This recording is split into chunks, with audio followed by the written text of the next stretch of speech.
Chers auditeurs, chers téléspectateurs, bonjour et bienvenue au rendez-vous du magazine Top Presse. Le président Joseph Kabila respectera-t-il la Constitution ? Ses partisans disent que oui, lui-même n'a jamais dit qu'il briguera un troisième mandat. L'opposition, désormais à l'initiative, affirme l'AMP court derrière les démentis de rumeurs permanentes dans un environnement de fin de mandat, si la Constitution est respectée, où les alliés du matin seront les opposants du soir. Objectif, l'alternance c'est moi, disent certains, pour ne pas que la Constitution soit bafouée. Objectif, remplacer le président Kabila, pensent d'autres. Tout ça pour ça. On se croirait dans les années 60, du temps du fameux succès, course au pouvoir. Et en attendant, alors qu'il est clair que pour fixer un calendrier électoral consensuel, il faut dialoguer, qu'il est clair que le dialogue peut légitimer un glissement, le terme n'est pas constitutionnellement reconnu, mais il est employé, un glissement inévitable, les Congolais semblent, eux, pris en otage d'un pays qui prétend atteindre l'émergence en 2030. Pour parler de tout ce qui se dit, de ce qui ne se dit pas à haute voix, notamment à l'AMP qu'on accuse de tous les maux, nous recevons ce jour André Alain Atundu Liongo. Il est le porte-parole de la majorité présidentielle. Monsieur André Alain Atundu, bonjour. Bonjour. Pour vous interroger, Rachel Kitsital de Numérica Télévision, Paulette Kimuntu de Congo Web Télévision ainsi que Eric Ambago de Top Congo FM. Alors, monsieur Atundu, merci d'être venu, d'avoir répondu à l'invitation du Top Presse. La première question va être directe. De Lubumbashi, le porte-parole de l'AMP annonce qu'il faut 2 à 4 ans pour organiser les élections. C'est vous qui êtes la voix officielle pour annoncer que le glissement, c'est pas le terme constitutionnel, mais tout le monde dit on glisse, que tout le monde va glisser pendant 2 à 4 ans? C'est faux. Le porte-parole que je suis n'a jamais dit à Lubumbashi que les élections seraient organisées dans un délai de 2 à 4 ans. Je fais une lecture objective d'une analyse comparée de spécialistes, notamment Bonso et l'OIF, leur rapport. Eh bien, entre les lignes, ils ont dit il faut entre 2 et 4 ans. Et tout à l'heure, je sors d'un colloque, débat citoyen, où M. Bonso a été plus explicite, et effectivement, il faut, si nous voulons être sérieux, être pris au sérieux, il faut 2 à 4 ans. Ce n'est pas 2 à 4 ans politiques, c'est 2 à 4 ans techniques. C'est-à-dire que si nous commençons aujourd'hui, puisque nous sommes tous d'accord, il faut la révision du fichier électoral, etc. Bon, qu'est-ce que ça veut dire ? Il faut faire un appel d'offres. Ça prend 3 à 4 mois. Il faut faire la commande. Ça fait 2 mois. Réceptionner, entreposer. Et encore là, on n'a pas construit les entrepôts. Donc, minimum 4 mois, etc. Déployer, former le personnel, enrôler, etc. Mais c'est tout cela qui fait 2 à 4 ans. C'est-à-dire, ce sont des exigences incompressibles. Si nous voulons que les élections se fondent sur des données fiables, et pour que nos élections soient crédibles, il faut nettoyer le fichier électoral. C'est-à-dire, vulgairement, il faut recenser tout le monde et à partir de là, savoir qui est électeur, qui ne l'est pas. Pourquoi ? Le fichier d'aujourd'hui est dit corrompu. Parce que dans le fichier, depuis 2006, les premières élections, on n'a pas eu à actualiser nos fichiers, ni en 2006, ni en 2011. Ce qui fait qu'il y a 1 million de morts là-dedans. Et puis, on a découvert par divers audits qu'il y a 420 000 doublons. Les 8 millions de nouveaux majors qu'il faut enrôler ne se trouvent pas dans un entrepôt pour les déplacer dans un autre. 8 millions. Et cela, c'est une exigence constitutionnelle, autant que le respect du délai constitutionnel. Donc, nous ne pouvons pas aller aux élections en ignorant 8 millions de personnes. Oui, mais quand la CENI rendait public l'année dernière, ou cette année, le calendrier global, il n'était pas fait mention de 2 à 4 ans. Pour les élections sénatoriales et provinciales, on faisait fi des nouveaux majeurs, mais pour les élections présidentielles, on donnait la date, on confirmait la date de décembre 2016 pour l'élection présidentielle. Donc, on se rend compte de ces 2 à 4 ans nécessaires quand on va aux élections ou quand on l'on prépare 5 ans avant, à la fin de l'organisation de l'élection précédente? Là, ce sont les futurs. Je vous parle des données techniques. Les premières élections étaient des élections politiques, c'est-à-dire décidées par la classe politique, malgré qu'on n'avait pas fait le recensement, qui est la matrice de base. La deuxième élection, également politique, on a fait une projection. Et aujourd'hui, non seulement il y a toutes ces données, toutes ces insuffisances, mais il y a aussi des pertes de données. Il y a des kits qui ont disparu, qui sont allés dans un pays voisin, à peu près 4000 kits. En plus, il n'y a aucun document qui établit de façon certaine et apodictique que tel est congolais, tel électeur ne l'est pas. Donc, il nous faut revoir l'état civil. Je crois qu'il faut avoir l'esprit d'un agriculteur. Un agriculteur, ce qu'il sait, quand c'est sur le bitécou-técou, c'est quelques semaines. Et quand c'est le maïs, ça prend plus longtemps. Et si vous voulez le mangoustan, c'est 10 ans. Alors là, voilà pourquoi je pense que, en tant que garant de la nation, le président de la République s'est rendu compte, en réalité, de ce problème qui risquait de se poser à terme, il a dit, il faut que nous, les hommes politiques, nous puissions nous réunir autour de cette hypothèque sur la vie nationale, le fichier électoral. Qu'est-ce qu'il faut faire? Paulette Kibuntu, Congo Web Télévision. Bonsoir ou bonjour, monsieur Atondo. Voilà, vous avez parlé des élections politiques. Les deux premières fois, les 2 élections précédentes, c'était des élections totalement politiques. Cette fois-ci, on veut des élections techniques, pour être plus précis. Donc, on doit faire le toilettage, on doit tout faire et cela nous prendra. C'est pas vous qui l'avez dit, mais nous estimons que ça va nous prendre 2 à 4 ans. À dire les experts. Alors, à ce moment-là, on aura un président spécial? Non, pourquoi?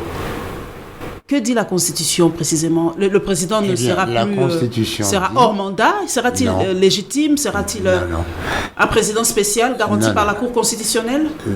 La Constitution dit ceci. Le président de la République quitte ses fonctions à la prestation de serment de l'autre.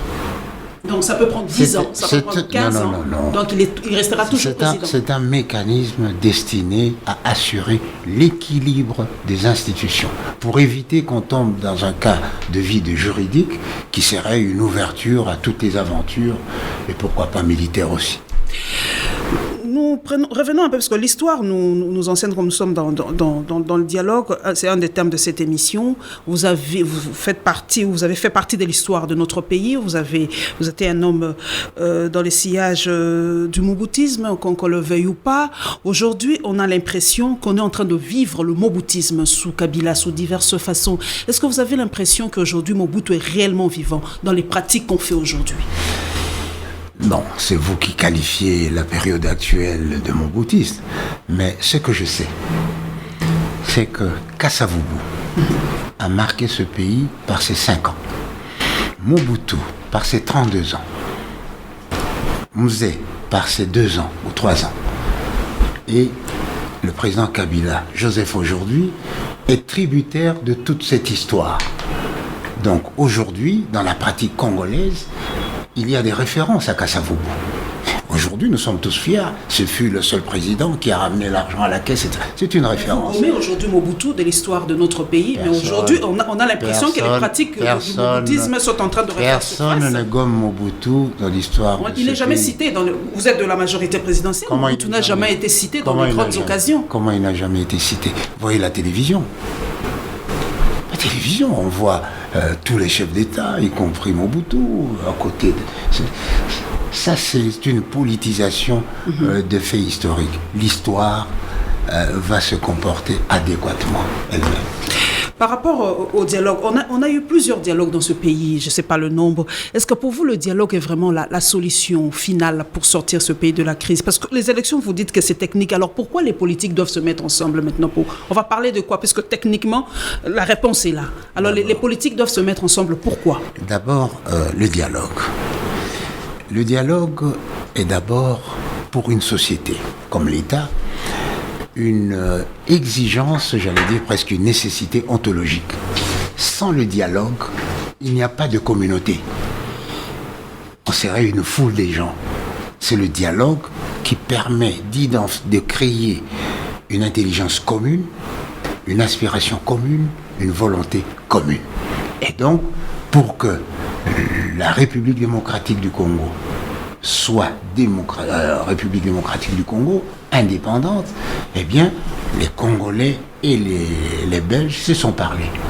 C'est leur contrat qui fait qu'aujourd'hui, la République est ce qu'elle est. Donc, le dialogue est structurant d'une vie organisée, comme l'État. C'est important. Deuxièmement, le dialogue a un rôle. Le dialogue, c'est un régulateur de la vie en société. Vous voulez préparer la Noël comme maintenant, il faut bien parler avec votre mari, avec vos enfants, comment on va faire. Nous voulons fêter les 50 ans d'indépendance, il faut bien se réunir, comment on va faire. Alors, lorsqu'il y a crise, comme vous avez employé le mot, eh bien le dialogue est un hypotenseur social. Là, tout le monde parle et une soupape de sûreté, c'est le dialogue.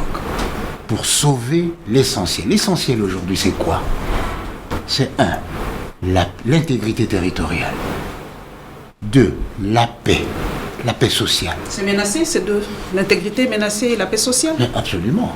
Lorsqu'il y a des gens qui ne veulent pas parler, vous savez, la destination ou la destinée d'un État ou d'une organisation qui ne veut pas se parler, où les membres ne veulent, institutions classiques où les pour parler, membres ne veulent pas se parler. Il y a le Parlement, il y a l'Assemblée nationale, il y a le gouvernement, il y a tous les problèmes ne se règlent pas là-bas, c'est ça? Tous les problèmes ne sont pas technocratiques ou sectoriels. Eh bien, M. Jacques Chirac, il était alors candidat, a écrit un livre, La France pour tous. Et là, il a défini ce que c'est qu'une approche politique. Une approche politique, c'est une approche globale et globalisante. Tandis que les techniques, c'est sectoriel. Eh bien, lorsqu'un problème se pose de façon générale ou globale pour la société, c'est l'homme politique qui intervient. Pour preuve, lorsque la CENI, techniquement, a sorti son calendrier, son premier calendrier dit partiel, les hommes politiques ont dit non. La CENI a changé. Lorsqu'il a sorti son deuxième calendrier, il a dit non, ce n'est pas ça. La CENI aujourd'hui attend que les hommes politiques puissent lever une option en fonction des handicaps majeurs que nous voyons. Ces hommes politiques-là ne prennent pas le peuple en otage ni la CENI aujourd'hui? Parce que tout doit venir d'eux, la réponse à toutes les questions. Ils ne prennent pas en otage le pays? Les hommes politiques ont pour rôle d'assurer la gestion de la République. Et donc, l'homme politique qui ne veut pas assurer la gestion de la République ou qui gêne la gestion de la République, c'est celui-là qui prend le peuple en otage. Le peuple n'est la propriété de personne. J'entends des gens dire, mais nous, représentants du peuple, non, tout le monde est représentant du peuple. Rachel Kitsita, Numérica Télévision. Monsieur André Alain Atundou, je vous ai très bien suivi. 3 ans pratiquement, techniquement, pour organiser des élections techniques en République démocratique du Congo.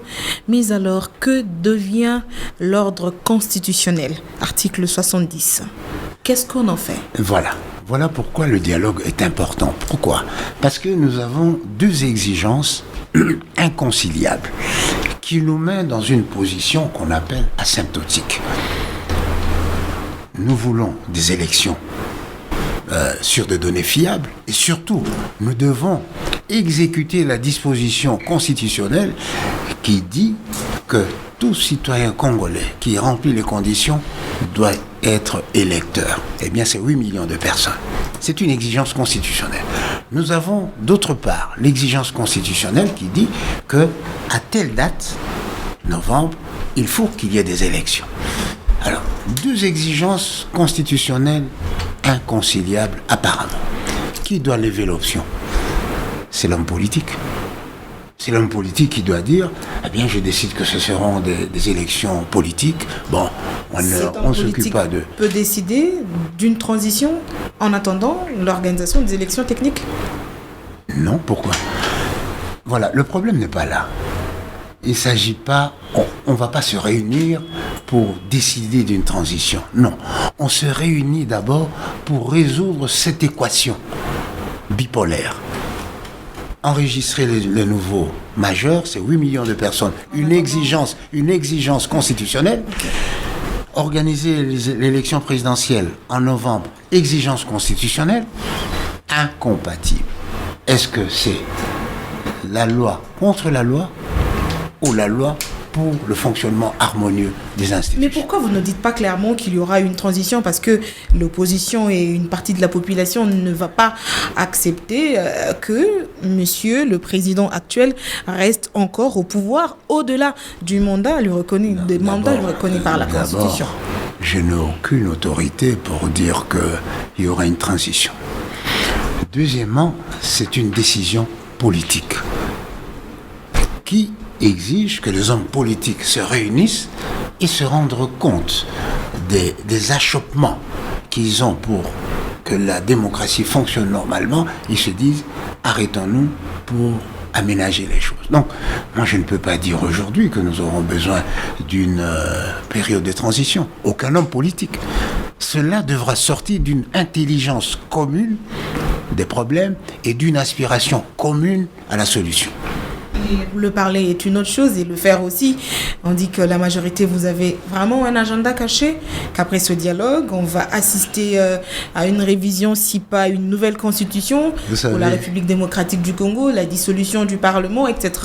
Justement pour permettre à Joseph Kabila de rester encore président de la République. Vous voulez qu'il devienne président providentiel? Ça me fait rire. Parce que ceux qui ont un agenda caché, ce sont ceux qui sont allés à Gorée, à l'île de Gorée. C'est eux qui ont un agenda caché. Ils ont abandonné la démocratie ici, le dialogue, où l'on cherche une cohésion nationale, où on cherche, n'est-ce pas, à résoudre des problèmes fondamentaux sur le fonctionnement. Et la délégation de l'AMP qui était à Ouagadougou il y a quelques mois, mensonge. On parle de vous-même également. Mensonge. Vous avez fait partie de cette délégation. Je vous dis, madame, c'est que vous aussi, vous aviez... Est-ce que vous me permettez que je vous dise la réalité? Au-delà de la vérité, parce que la vérité est parfois difficile. Bon, je vous donne la réalité. Je n'étais pas à Ouagadougou. Mais il y avait une délégation de la MP. Aucune délégation. Aucune. Conduite par qui? Mais c'est un déplacement qui n'a pas été rendu public. Je vais vous dire la réalité. Le 5 septembre de cette année-là, j'étais invité par un ami qui était ministre. Moi, je lui dis, on s'est rencontrés. Je lui dis, mais ça fait longtemps que je n'ai pas été à Ouagadougou. C'est depuis 1975. Il dit, mais ça a beaucoup changé. Venez voir Ouagadougou 2000. J'ai dit, je n'ai qu'une semaine. Il dit, bon, d'accord. Et donc, j'ai séjourné à Ouagadougou du 5 septembre au 15 septembre. Je suis rentré ici par Sky. Et je crois que c'est vers la fin du mois qu'il y a eu... le chambardement, et j'étais très étonné qu'on me cita. Et d'ailleurs, il y a une chaîne de télévision qui est venue et était tout étonnée de me retrouver chez moi. Mais pourquoi aujourd'hui la majorité pense que les opposants, les députés qui sont allés à Gorée sont allés comploter pour la République, alors qu'il y a des députés qui sont sortis avec une autorisation de sortie signée en bonne et due forme par le président de l'Assemblée nationale. Donc, Omaminakou était au courant et par ricochet la majorité présidentielle. Non, il n'était pas au courant de l'objet. Parce qu'il y a des députés qui sont... L'objet a été bien déterminé sur l'autorisation de sortie signée par Aubin Minakou, participer à la conférence sur le processus électoral dans l'Afrique subsaharienne. Vous permettez d'abord au sujet des autorisations. Okay. Il y a des députés qui ont obtenu leur autorisation au motif qu'ils sont malades. Et donc, ils ont fait un crochet par Bruxelles. Et pourquoi ? Il y a d'autres qui, normalement, parce que la liberté de sortie et d'entrée, c'est tout à fait constitutionnel. Et donc, M. Aubin, l'honorable Aubin peut signer et quelqu'un va là-bas. Votre père vous inscrit dans une école et là, vous cassez ou vous volez, il n'est responsable de rien. Et qu'est-ce qui vous fait dire qu'ils sont allés comploter pour la République ? Les faits. Lesquels faits ? Les faits... Je ne sais pas si à ce stade il faut le dire, mais... Justement, il faut le dire. Non, il ne faut pas tout dire. Justement, parce qu'il ne faut pas faire aussi des accusations. Non, il ne faut pas tout dire parce que les services sont là. Et si vous avez suivi le président de l'Assemblée nationale, qu'est-ce qu'il a dit ? Une formule pudique. D'après les renseignements fournis à notre demande. Ça, c'est les services. Alors, je ne vais pas rentrer dans les services, mais toujours est-il que le gouvernement du Sénégal n'a pas nié. Il a simplement dit « je ne savais pas ». L'Église catholique a retiré son représentant. Et pourquoi donc ? Donc il y a des indices et même des indications suspectes. Apparemment, vous êtes en cours d'argument, la majorité présidentielle, sur les accusations portées contre ses opposants qui sont allés à Gorée. On n'est pas en cours d'argument, madame. Et le président Aubin a dit, pour ce problème, eh bien, le règlement d'ordre intérieur du Parlement est là, le comité de sages est là, il y a même la possibilité de créer une commission spéciale, parce que certains députés voulaient qu'il soit sanctionné immédiatement. Quelle serait la sanction ? Vous êtes juriste, vous savez que la charge de la preuve appartient à celui qui accuse. Quelle serait la sanction de quelqu'un qui va sur l'île de Gorée, après en avoir demandé l'autorisation et l'avoir obtenue ? Quelle serait la sanction pour quelqu'un qui va à l'île de Gorée, même si il avait l'autorisation de se retrouver à Bruxelles ? La sanction. D'abord, c'est un mensonge. Celui qui est passé par Bruxelles pour aller à l'île de Gorée, il devra subir au moins des sanctions administratives, sinon disciplinaires. Bon, celui qui est allé à l'île de Gorée au motif qu'il s'agissait d'une réflexion sur le processus, etc., eh bien, devant les faits, le fait qu'il n'y ait on n'ait parlé que du Congo, le fait que la plus grande partie, il n'y avait que des Congolais et de l'opposition seulement. Souvenez-vous, l'Institut sud-africain, Institute for Global Dialogue, Institut pour le global, le dialogue intégral, eh bien, a organisé ce genre de rencontre.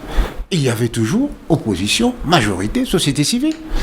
Alors pourquoi ils veulent éviter les membres de la majorité pour un problème, parce que le processus électoral ne concerne pas que l'opposition, ça concerne l'opposition, la majorité, la société civile et même les indépendants. Dans une émission d'une radio de la place, qu'on ne citera pas, vous comprendrez pourquoi, l'argument contraire vous a été opposé. Nous n'avons pas entendu votre réponse. Laquelle ? Vous dites... Impossible de dire exactement ce que vous le reprochez parce que... Non, c'est ce que vous avez dit à l'instant. Maintenant, je vais plus loin, je ne m'arrête pas à ça. Je vais plus loin. Un auditeur vous a posé la question suivante. En Italie, en Espagne, l'AMP a rencontré l'UDPS. C'est resté secret jusqu'aujourd'hui, on n'a pas parlé de complot. Certains, à l'opposition, ont parlé d'un complot contre la Constitution. Est-ce que on peut faire un parallèle entre les deux rencontres ? Aucun parallèle. Aucun. Tout simplement parce que la rencontre d'Ibiza, de Venise, de Bruxelles, de La Haye, c'est les négociations préliminaires entre la majorité présidentielle et l'UDPS. Chose qui n'avait pas été annoncée. Non, mais pourquoi? Pourquoi? Mais pourquoi l'annoncer? Ce sont des négociations préliminaires et même beaucoup de gens de la majorité ne le savaient pas. Souvenez-vous, l'UDPS elle-même avait dit non, nous ne reconnaissons pas. Parce qu'en ce moment-là, il n'était pas opportun de dire, parce que nous voulions nous assurer que toutes les garanties étaient données de part et d'autre avant de dire la chose à l'opinion pour ne pas soulever des espoirs inutiles. Dans le cas de la réunion... Mais comment vous allez comparer une réunion conviée par... initiée par une autorité de la République, garant par-dessus le marché, et une réunion d'une ONG particulière? Non. À l'Institut de Gorée, ce n'est pas non plus l'institut du grand banditisme. On parle de résolution des conflits.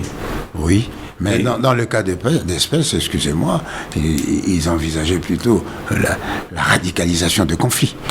Eric Ambago, Top Congo FM. Pardon? Eric Ambago. André Alain Toundou, concrètement, le Sénégal veut participer à la déstabilisation de la RDC. Répondez-moi directement. Il est de la responsabilité du Sénégal de veiller à ce que, à partir de son territoire, rien ne se fasse contre un autre pays, surtout s'il est frère et avec qui il a des responsabilités. Alors aujourd'hui, le Sénégal veut participer à la déstabilisation de la RDC. Il a manqué à son devoir d'assurer, de contribuer à la sécurité des États autres. Chaque État a la responsabilité de veiller à la sécurité de l'autre. En quoi cette réunion trouble la sécurité du Congo? Et donc, j'allais dire, vous êtes donc le seul qui est arrivé en Galilée aujourd'hui. Mais comment ça a fait l'objet d'une séance au Parlement? Parce qu'on a vu Y'en a marre et les citoyens, c'est ceux qui ont courroucé les Congolais, les autorités congolaises. C'est pas Y'en a marre. Mais c'est eux, ils ont été expulsés ici. Et c'est le sujet. Non, c'est les sujets qui étaient traités. On parle de processus démocratique. Le processus démocratique, ça c'est le paravent. Vous savez, vous connaissez la grammaire. Il y a les sujets apparents et les sujets réels. Il est une femme. Ce n'est que le sujet apparent. Une femme, c'est le sujet réel qui est féminin. Et donc là, ils ont voulu jouer avec la bonne foi et du Sénégal et de l'Église. Puisqu'ils se sont... Moi, je vous pose la question. Ce n'est pas mon rôle, mais je réfléchis. Pourquoi l'Église catholique a retiré... Mais ils ont donné la réponse. L'Église catholique a dit qu'il s'agissait... ils avaient l'information selon laquelle c'était une réunion de la société civile. Mais étant donné qu'ils sont neutres, ils ne peuvent pas participer à une réunion où il y a politiciens, etc. C'est quand même un argument de taille. Un argument de circonstance. Mais la réalité est que c'était une réunion contre les intérêts majeurs de la République. Monsieur Alain Toundou, on a l'impression aujourd'hui qu'à la majorité, on est paniqué. Pourquoi? Tout ce que fait l'opposition fait paniquer la majorité présidentielle. Non, au contraire, c'est l'opposition qui panique. Chaque fois qu'on rappelle les dispositions de la loi, on nous menace. Non, mais lorsque vous êtes de passage, le policier vous dit, monsieur, passez à droite plutôt qu'à gauche. Est-ce qu'il vous menace? Il vous indique la voie. Vous menacez aujourd'hui. Aujourd'hui, on dit celui qui n'aime pas le dialogue, il n'aime pas la patrie. On se prépare même à les mettre en prison. Voilà. Oh, vous savez, tout ce qui était en Gorée. Je viens d'une réunion avec les gens qui sont contre le dialogue. Ils ne s'en privent pas. Mais pourquoi? Mais les articles 22 et 23 de la Constitution ont cours légal. Mais M. Toundou, vous, lorsque vous intervenez à la télévision, des fois vous violez la Constitution, vous faites des déclarations contre la Constitution. Ah bon? Vous avez récemment dit, au départ, c'est vous qui étiez le chantre de changement de la Constitution à plusieurs reprises. Et vous avez défendu cette thèse. Changer la Constitution. Vous avez parlé de ça à plusieurs reprises. Non. Et aujourd'hui, on aurait dû vous arrêter. Vous n'êtes pas arrêté. Et les autres, quand ils font des déclarations, on oppose des alinéas, des articles de la Constitution pour les arrêter. Non, je crois qu'il faut avoir une interprétation globale de notre Constitution. Je vous rappelle, les articles 22 et 23 de la Constitution disposent que chaque citoyen congolais a joui de la liberté de conscience, de la religion, de pensée et d'expression. Et donc, donner sa pensée, ce n'est pas toucher aux intérêts ou aux problèmes de sécurité de la République. Et ceux qui disent également qu'il faut respecter l'article 220 et auquel cas, si on refuse, on va sortir dans la rue, on dit non, on va déstabiliser le pays. Non. Là, c'est vouloir nous donner une démocratie unilatérale. Celle où, lorsque un point de vue vient de l'opposition, c'est que c'est la réalité. Non. La démocratie doit être équilibrée. Moi, je viens d'une réunion où on appelle le président Kabila, puisqu'il s'agissait du dialogue, on l'appelle monsieur, ce Kabila-là, etc. Est-ce que je fais arrêter ce homme? Non. Je pense qu'il faut assumer. Il faut assumer ses obligations, ses actes. Et lorsque vous parlez de dialogue, tout va vers le dialogue, comme si l'État n'existe pas, comme si on ne peut pas discuter de tous les aspects. On a listé tous les aspects, tout ce qu'on doit discuter au cours de ces forums. Tout cela peut être résolu par les institutions, par la CENI. Alors vous dites, en fait, vous cachez derrière cet argument que Joseph Kabila doit rester au pouvoir. Et pour y arriver, il faut aller doucement en mettant tout le monde ensemble pour que nous puissions glisser ensemble. Vous m'avez entendu parler ici du pouvoir du président Kabila? Non. Monsieur, contre les faits, les arguments ne valent rien. Aujourd'hui, la CENI est bloquée. Du fait de la majorité. Parce que la majorité a refusé. Monsieur Alain Atoundou, je vais vous dire une chose. Monsieur Alain Atoundou, je vais vous dire une chose. Oui. Pour que les élections aient lieu dans ce pays, il faut qu'il y ait volonté politique. Pour l'instant, du côté de la majorité, il n'y a pas de volonté politique. Vous n'allez pas me contredire. Pourquoi? 1. Le budget pour les élections, il n'y en a pas. Il n'y a pas d'argent pour les élections. Ça, il faudrait le dire clairement. Il y a le référendum qui était programmé dans le budget. Mais ce référendum, cet article a été retiré. J'espère que vous le savez. La rubrique référendum a été retirée dans le budget. Parce que ça soulève un tollé général. Alors, clairement, c'est la majorité qui a un agenda caché, qui ne veut pas que les élections aient lieu, parce que c'est la majorité au pouvoir, on va dire comme ça, qui a les moyens, qui a tout pour que les élections s'organisent. Donc la volonté politique n'existe pas au niveau de la majorité présidentielle.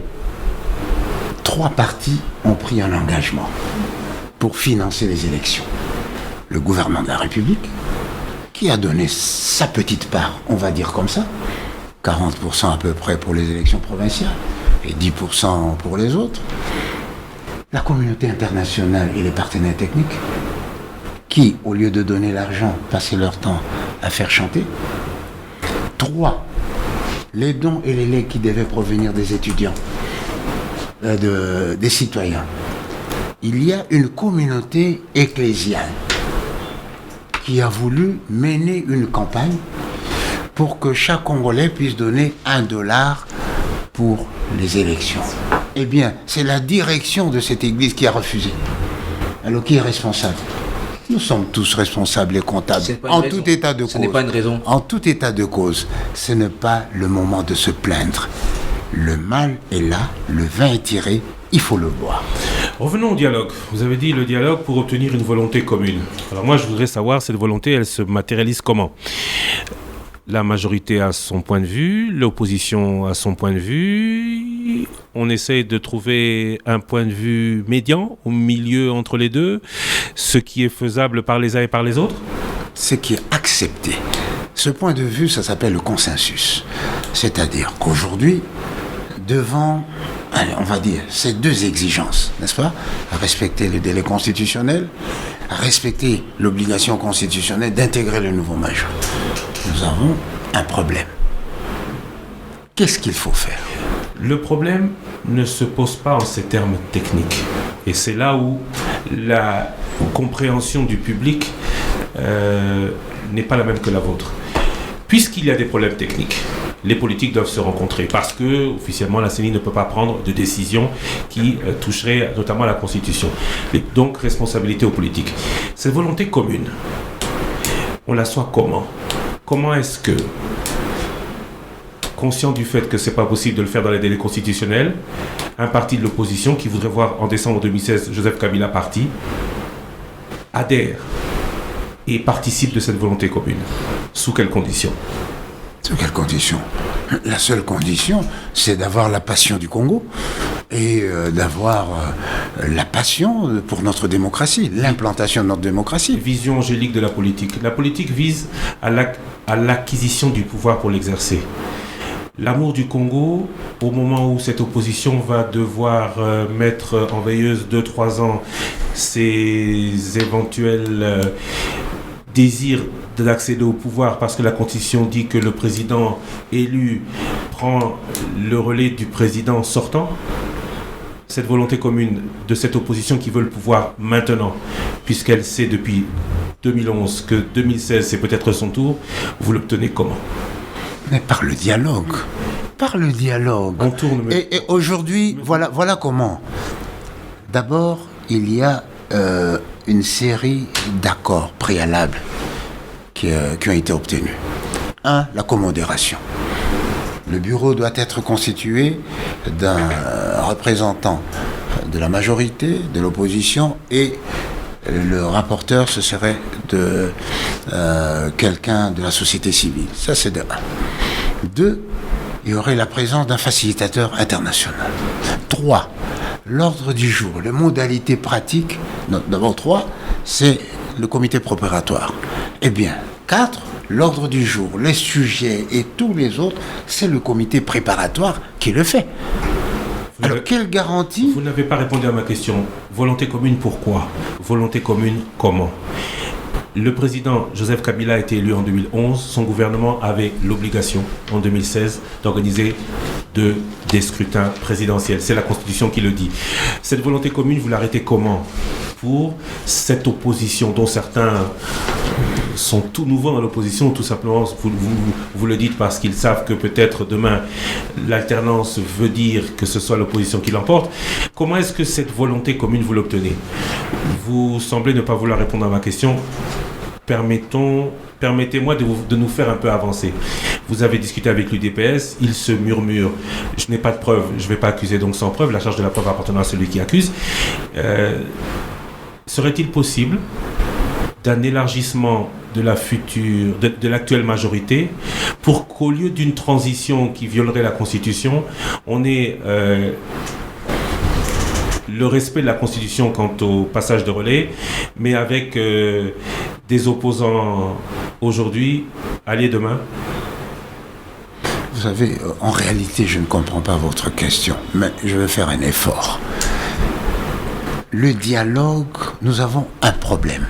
C'est le processus électoral qui risque de nous amener, si nous partons comme ça aux élections, à des violences post-électorales inévitables. Nous l'avons déjà vécu. 2006, 2011. Et aujourd'hui, il faut que le consensus électoral soit obtenu sur le mode, sur la durée, etc. Ça, c'est le dialogue. Et donc, aujourd'hui, je ne peux pas dire ce qui va sortir du dialogue. Parce que si du dialogue, on dit, écoutez, nous allons comme ça, ben on y va. Vous ne savez pas ce qui en sort parce que ce sont des négociations, rien n'est arrêté d'avance. Ah, bien sûr, rien n'est arrêté d'avance. D'autant plus que le dialogue proprement dit n'a pas encore commencé. Objectif, volonté commune. Celui qui est au pouvoir aujourd'hui a la responsabilité de ce qui peut arriver demain. Qu'est-ce que celui qui est au pouvoir aujourd'hui est prêt à céder, à donner ou à concéder pour avoir cette volonté commune au dialogue ? Mais je ne voudrais pas engager le dialogue avant. Ça, c'est vraiment répondre au dialogue. Je suis content que vous ayez enfin compris ma question. Aujourd'hui, l'opposition est catégorique. Non, pas ce dialogue. Non, l'opposition n'est pas catégorique. Une certaine opposition. Il y a les oppositions. Une certaine opposition radicalisée. G7, dynamique de l'opposition, autant pour moi, et contre ce dialogue. Vous les amenez autour de la table comment ? Mais par la persuasion. Si, en tout état de cause, ils ne veulent pas, mais c'est la démocratie. Il faut pouvoir. L'essentiel, c'est que les décisions qui vont sortir puissent représenter la volonté du plus grand nombre. Et comme nous sommes en démocratie, la volonté du plus grand nombre, c'est l'ensemble, la volonté de l'ensemble. Donc ils seront obligés d'appliquer ou de vivre les conséquences de ces résolutions et recommandations. Et d'ailleurs, le référendum, l'UDPS n'avait pas participé.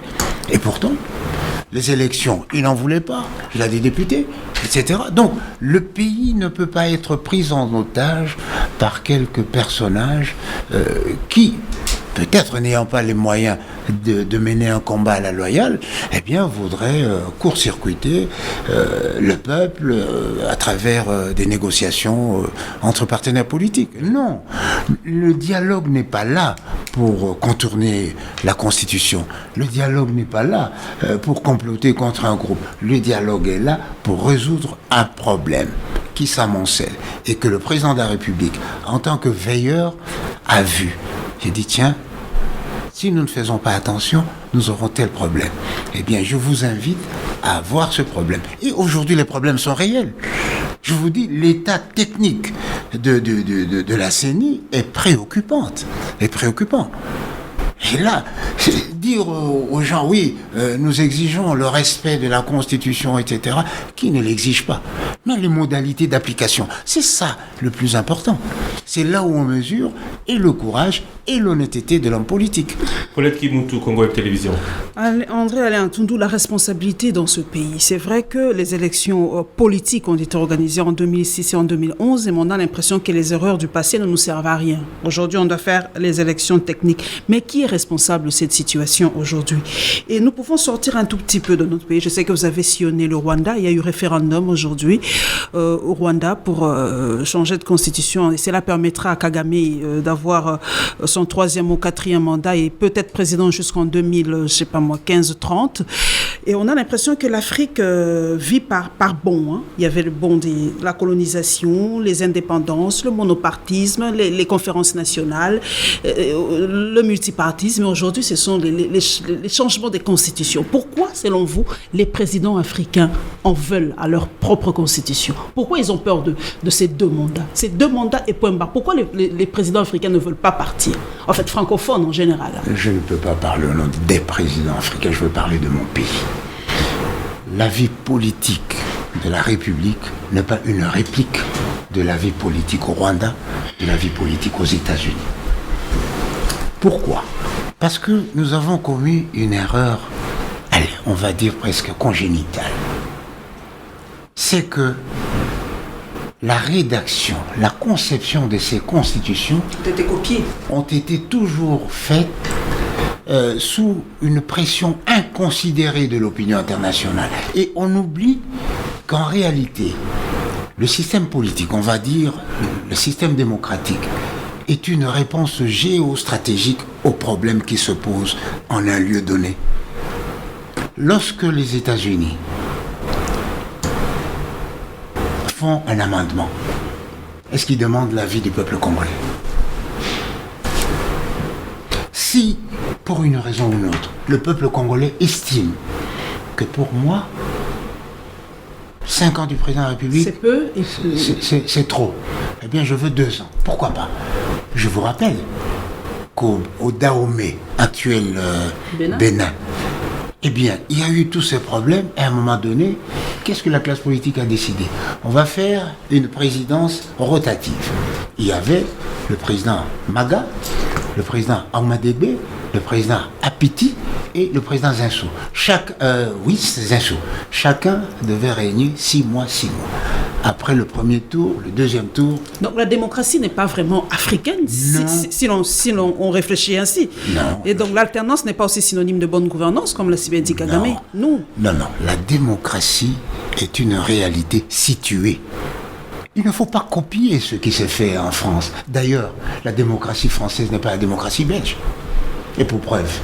Donc il nous faut notre propre démocratie à la congolaise. Il faut que la démocratie congolaise soit une réponse aux problèmes qui se posent au Congolais. Mais quelle est cette réponse pratiquement? Pour vous, pour que le Congo décolle, le président doit faire combien de temps? 10, 15, 20, 30 ans? Je n'en sais rien. Je vous dis seulement, il faut que la volonté du peuple soit révélée à l'abri de toute pression et de tout chantage. C'est ça.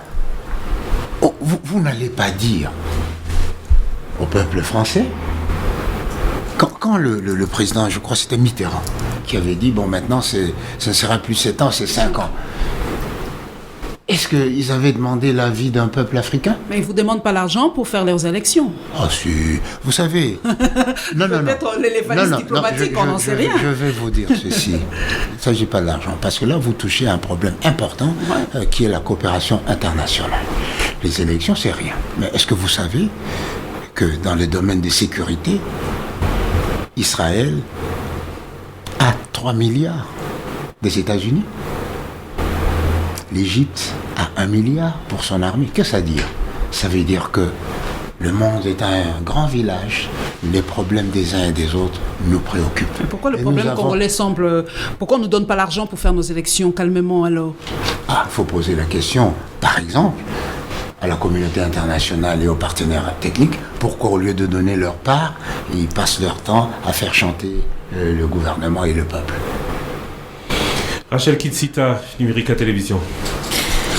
Et lorsqu'on parle des présidents africains qui veulent s'éterniser au pouvoir, devenir des hommes forts plutôt que des institutions fortes pour leur pays respectif, Monsieur André Alain Atundu, le 14 décembre dernier au Parlement, devant le Congrès réuni, l'état de la nation dressé par Joseph Kabila, certains disent qu'ils ont eu l'impression de suivre un discours-programme de Joseph Kabila, pas un président qui est prêt à quitter le pouvoir, c'est-à-dire un président qui peut se représenter et qui va probablement se représenter encore. Un chef d'État ne travaille jamais en fonction d'un mandat.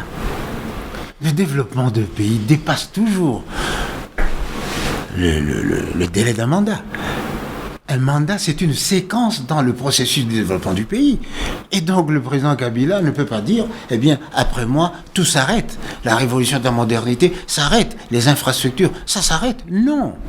Il doit faire une projection. Pourquoi? Parce qu'il y a la notion de la continuité de l'État. Et celui qui viendra aura facile à faire s'il trouve déjà une voie tracée. Après 15 ans, après 20 ans 20 ans, 30 ans, pourquoi pas? C'est tout dit. Hein? Non, ce n'est pas tout dit. C'est parce que vous voulez me faire dire que le président Kabila cherche à s'éterniser au pouvoir. Non, madame, je vous dis qu'il y a un problème. C'est lequel? Ouvrez les yeux. C'est le processus électoral. Si le problème n'est pas réglé, déjà, la CENI est en panne. Eh bien, si nous continuons comme ça, on ne va pas organiser les élections voulues par tous au mois de novembre. Parce que rien n'est fait. Je vous ai donné le calendrier sommaire de tout ce qu'il faut pour que les élections s'organisent. Et là, il y a déjà 24 mois. Alors, ne donnons pas l'impression d'un papa irresponsable qui va prendre des enfants à l'école. Les enfants disent, bon, nous avons fait, vous allez manger à la maison. Il sait très bien qu'il n'a pas laissé à manger à la maison. Donc, soyons responsables. Nous nous réunissons, nous levons une option pour ce problème qui se pose à nous, nous le communiquons au peuple et nous nous comportons en conséquence. Ça, c'est de 1. Vous avez dit... les présidents africains, ils veulent être des quoi? Des fortes... C'était les hommes forts. Non, des hommes forts et tout ça. Madame, pour être à la tête d'un État, il faut être d'une forte personnalité. Et c'est pourquoi il faut toujours tailler la Non, il faut être d'une forte personnalité. Pourquoi? Parce que le rapport de votre pays ne se limite pas sur le plan interne, c'est aussi sur le plan externe. Nous venons de COP21 aujourd'hui. Mais est-ce que vous savez que c'est un combat pour le leadership international? Et donc, si vous n'avez pas de personnalité, qu'est-ce que vous allez faire? La politique, ce n'est pas de la philanthropie, ce n'est pas une œuvre de bonne sœur non plus. Alors, une dernière question, c'est en rapport avec le mot de scrutin. Le chef de l'État l'a également souligné dans son discours. Est-ce que vous pensez réellement, soyons réalistes, monsieur Alain Atundu, dans quel Congo, République démocratique du Congo, va-t-on organiser des élections à vote électronique? Déjà qu'il n'y a pas du courant, on rêve ou on est dans la réalité des choses? D'abord, le président n'a pas parlé de mode électoral, il a parlé de modalité de vote, n'est-ce pas? Les modalités de vote, c'est différent. Et de 2. 3, le président a demandé qu'on mène une réflexion. Eh bien, sans réflexion, l'homme ne vaut rien. Parce que tout homme qui a confiance à l'avenir doit être un projet. Si le président Kabila n'avait pas rêvé de faire du boulevard ici, à 4 ou à 8 bandes, on n'aurait jamais eu ça. S'il n'avait pas rêvé de restituer, de construire le pont de la Luangue pour réunir le Bandundu et le Kasaï, tout commence par le projet, de madame. vote, la loi électorale parle de vote à papier et de vote électronique. Et le président de la République parle de mode de scrutin qui ne va pas coûter à la République. C'est-à-dire, en clair, comment, c'est quoi finalement? Oui, c'est-à-dire comment comprendre l'idée de Joseph Kabila? Mais l'idée de Joseph Kabila, c'est que nous n'ayons pas des élections qui puissent, dans le coup, puissent bloquer la marche de la démocratie. Au second degré, par exemple. C'est vous qui le dites. C'est vous qui le dites. C'est encore moins coûteux. Mais c'est vous qui le dites. Et n'oubliez pas que ce pays a commencé par là. Et donc, moi, j'ai peur, j'ai peur de référer à l'histoire parce que vous allez me prêter des intentions que je n'ai pas. Et donc, on peut y revenir. Je vous dis seulement ceci. L'intelligence ou l'imagination a comme synonyme en français la folle du logis. C'est-à-dire, il ne faut pas vous amuser à emprisonner l'esprit des gens. Déjà, les articles 22, 23 de la Constitution le refusent. Donc, cette liberté d'imagination, de pensée, d'expression appartient à tous, du président de la République au dernier des citoyens congolais. Eric Ambago, Top Congo FM. André Atundu, Joseph Kabila, pour vous, encore président jusqu'en quelle année? Vraiment, vous êtes tenté de faire de moi un prophète ou un dévin. Mais comment je peux le savoir? Vous soutenez le changement de la Constitution? Non. Si. Personne. À plusieurs reprises, vous avez parlé dans des émissions que vous étiez pour changement de la Constitution parce qu'il fallait changer le contrat social. Je vous ai suivi, monsieur Alain Atundu. Moi, Atundu? Vous avez dit ça, monsieur Atundu? Jamais. Au cours d'une interview, vous nous avez dit qu'il fallait revoir. Jamais. Aujourd'hui, monsieur... Jamais je n'ai opté pour une révision de... Jamais. J'ai dit ceci, que la révision de la Constitution est une disposition de la Constitution. Et donc, y penser, y réfléchir, et même le préconiser, c'est ne pas poser un acte contre la démocratie ou la Constitution. Mais pourquoi vous avez peur de la pensée de l'autre qui n'est pas la vôtre? Mais c'est ça la démocratie. Déjà, du temps des anciens Romains, qu'est-ce qu'on disait au Sénat? Dans le Sénat, il y avait autant d'idées que de sénateurs.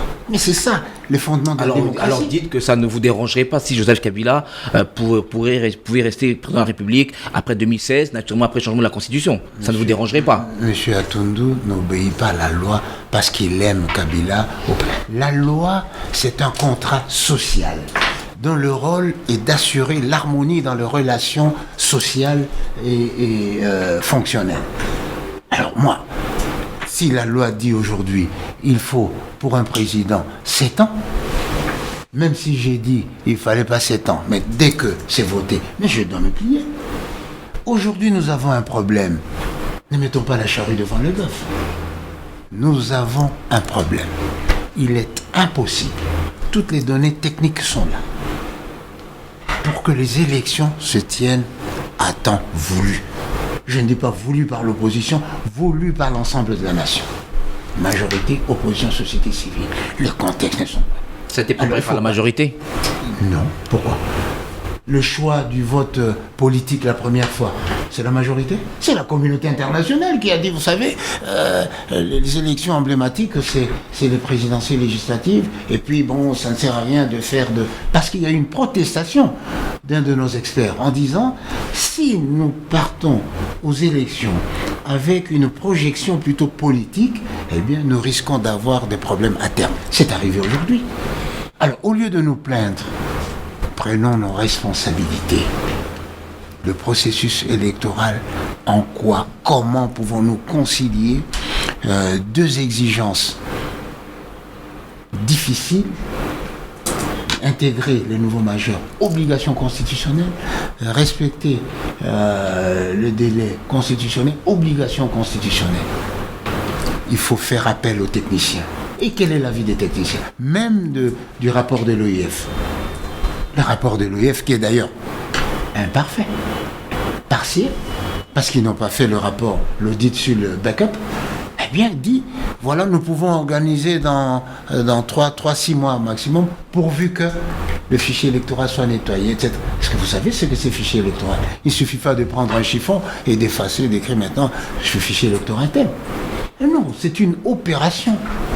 Et déjà, l'infrastructure de travail, il n'y a plus rien de ce que la CENI avait comme instrument de travail à l'intérieur du pays. Sur des milliers de véhicules qu'il avait, il en a maintenant aujourd'hui, je crois, 26. Alors comment on va travailler? Il ne faut pas faire la politique d'autruche. Merci beaucoup Eric Ambago de Top Congo FM, merci à Paulette Kimuntu de Congo Web Télévision ainsi qu'à Rachel Kitsita d'avoir participé à cette émission qui touche à sa fin. Alors quelques petites dernières questions, Monsieur André Alain Atundu. Le président a convoqué le dialogue, on attend le comité préparatoire. Le dialogue c'est pour quand? Pour 2016? Pardon? Le dialogue commence quand? En 2016? Je ne suis ni devin ni prophète, dois-je le répéter. Le dialogue sera convoqué lorsque les conditions... De ce que vous savez aujourd'hui, oui. Est-ce qu'il est possible que ce dialogue se tienne encore cette année? Pourquoi pas? Pourquoi pas? Parce qu'aujourd'hui... Le comité préparatoire doit prendre 10 jours. Si le comité préparatoire sort, et là, le dialogue est presque lancé. Le secrétaire général de l'ONU n'a pas encore cité son représentant? Voilà autant d'éléments. Pourquoi? Mais il faut lui poser la question. Monsieur Djinit était ici. Peut-être qu'il ne juge pas. Monsieur Djinit était ici pour évaluer la situation sur le terrain, l'appréciation des uns et des autres sur l'opportunité et la nécessité du dialogue. Eh bien, si lui, il estime que le dialogue n'est pas nécessaire ou il n'est pas nécessaire de désigner un facilitateur international, c'est de la responsabilité de M. Ban Ki-moon. Mais je crois qu'il faut rappeler quand même certaines choses. Nous sommes membres des Nations Unies. Le secrétaire général, c'est le chef du gouvernement, on va dire, des Nations Unies. Son président, c'est qui? C'est l'ensemble des présidents, y compris le nôtre. Et donc, que lui donne des injonctions à notre président ou à un autre président, et c'est normal. Il ne faut pas rêver. Il donne des injonctions? Non, c'est ce qu'on souhaite ici. Que le secrétaire général convoque, qu'on désigne, etc. Non. Parmi ceux qui refusent d'aller au dialogue, il y a le G7, membre hier de la MP, aujourd'hui dans l'opposition, hier aux concertations. On ne va pas au dialogue alors qu'on n'a pas commencé à appliquer les résolutions des concertations. Ça, c'est de la mauvaise foi. Ça, c'est de la mauvaise foi. Ils ne l'ont jamais dit quand ils étaient là. Et aujourd'hui, pour se donner une certaine légitimité oppositionnelle, ils le virent du tout au tout. Oublions le G7. Est-ce que ça vaut la peine d'aller dans un nouveau forum alors que le précédent n'a pas vu ses résolutions appliquées? Mais je vous ai donné ici le rôle de dialogue. C'est structurant d'une société. Ça, c'est d'abord un. 2, les concertations avaient pour objet une réflexion globale sur la situation politique du pays. Politique, économique, DDR, réconciliation, etc. Ici, on appelle autour du processus électoral. Les concertations avaient des résolutions qui avaient force de loi, non? Non, ce sont des recommandations. Le dialogue, elles auront force de loi? Non. Pourquoi les résolutions du dialogue seraient plus appliquées que celles des concertations? Non. Mais pourquoi pas? La question c'est pourquoi. Pardon? Pourquoi est-ce qu'on appliquerait les résolutions d'un dialogue alors que le précédent forum, on n'en a pas vraiment appliqué? Si on applique tout simplement, les 6600,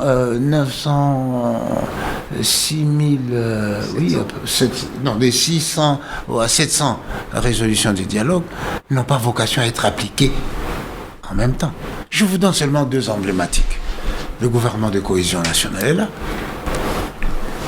L'enrôlement de la diaspora. Et je l'ai pris en compte. Alors, non, il y a à peu près 30% des résolutions qui s'exécutent. Tandis que pour le dialogue, c'est un seul sujet, jusqu'à présent, le processus électoral. Un seul sujet, mais donc, il peut y avoir le processus, l'issue heureuse du dialogue doit être marquée par une décision de consensus sur les élections. C'est ça l'issue heureuse. Toutes, très court. Dernière question. Comme Premier ministre, après le dialogue, vous préféreriez Maître Mokandi ou Félix Tshisekedi? La question n'est pas à l'ordre du jour. Deuxième courte question. Dialogue hypotension sociale ou volonté commune? Volonté commune d'hypotension sociale. Monsieur André Alain Atoundou, je vous remercie. Merci à vous, chers auditeurs et téléspectateurs, de nous avoir suivis. Merci à Mika Lusala et à Didi Binsika qui ont réalisé la version télévision. Merci à Patricia Zingayamina Mouchegera. Prochain rendez-vous avec le Top Press, ce sera la semaine prochaine. L'actualité continue sur le www.topcongo.be. Le Top Press avec Christian Loussakweno.